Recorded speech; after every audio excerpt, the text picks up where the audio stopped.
আসসালামু আলাইকুম রহমতুল্লাহ।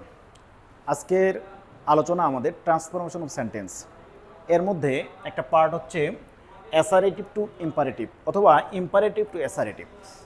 তো আমরা কয়েকটি স্ট্রাকচারের সাহায্যে এটা করার চেষ্টা করব। মনে রাখবেন যে আমাদের যখন অ্যাসারেটিভ পার্টটা থাকবে, এই যে অ্যাসারেটিভ, এই অ্যাসারেটিভে সাধারণত subject, helping verb, verb, extension থাকবে।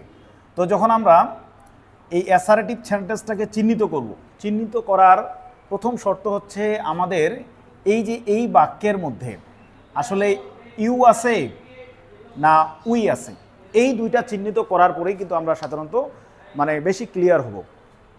যদি আমাদের এই অ্যাসারেটিভ সেন্টেন্সের সাবজেক্টটা ইউ থাকে, মনে রাখবেন যদি ইউ থাকে, যদি হাবোধক হয়, তাহলে এটাই সূত্র। যেমন আমি যদি একটা বাক্য বলি যে ইউ শুড গো আওয়ে, তোমার উচিত চলে যাওয়ার। তো দেখেন এখানে ইউ আছে কি না?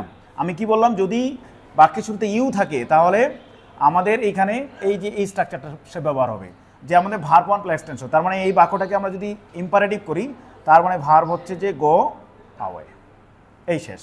ঠিক আছে? তো এবার আসি, যদি আমাদের অ্যাসারেটিভ সেন্টেন্সে you plus helping verb plus not থাকে, তাহলে মনে রাখবেন ডন দিয়ে করতে হবে। আবার ইউ এর পরে হেল্পিং ভার্ব প্লাস নেভার থাকলে আমাদের এই স্ট্রাকচার দিয়ে করতে হবে, তার never plus verb one plus extension. তো আমরা একটা এক্সাম্পলে আসি, ইউ শুড নেভার টেল আ লাই। এই বাক্যটাকে যদি আমরা ইম্পারেটিভ করি, তার মানে এই যে নেভার থেকে শুরু করতে হবে, তাহলে নেভার টেল আ লাই, এই হয়ে গেল। ঠিক আছে? তো এই হলো আমাদের সাবজেক্ট ইউ নিয়ে আলোচনা। এবার একটু আলোচনা দেখি, যদি অ্যাসারেটিভ সেন্টেন্সে আমাদের উই থাকে, কি থাকে? উই, শুরুতে যদি উই থাকে তাহলে আমরা এই স্ট্রাকচারটা ব্যবহার করব, অর্থাৎ লেটস অথবা লেটাস, তারপরে ভার্ব ওয়ান প্লাস এক্সটেনশন। একটা এক্সাম্পলে আসি, দেওয়া আছে যে we should speak the truth. এই বাক্যটাকে যদি আমরা এখন ইম্পারেটিভ করি, তার মানে সাবজেক্ট উই যেহেতু আছে, উই থাকলে আমরা এটা লিখব লেটস। শুরুতে তাহলে লেটস লিখে ফেললাম, লেটস।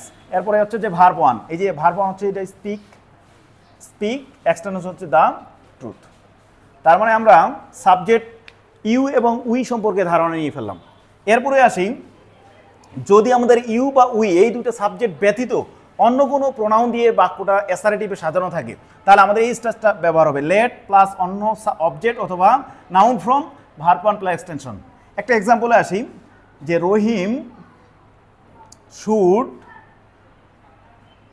Should read attentively.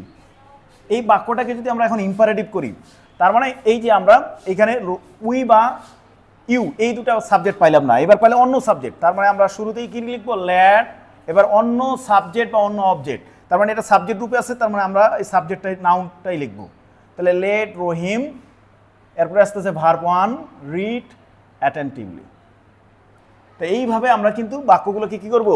আমরা যদি এখন একটা বাক্য বলি রহিম সিংস এ সং, তার মানে let Rahim Singh a song. এইভাবে আমাদের বাক্য করতে হবে। আমি যদি আই দিয়ে বাক্যটা সাজাই, যে আই উইল গো আউট, আমি বাইরে যাব, এই বাক্যটাকে যদি ইম্পারেটিভ করি তাহলে লেট দিয়ে শুরু করতে হবে। এটার অবজেক্ট হচ্ছে কি? এই যে অবজেক্টিভ ফর্ম নিতে হবে, লেটের পর object me, let me go out. এইভাবে আমরা অ্যাসারেটিভ থেকে ইম্পারেটিভ করব। ধন্যবাদ সবাইকে।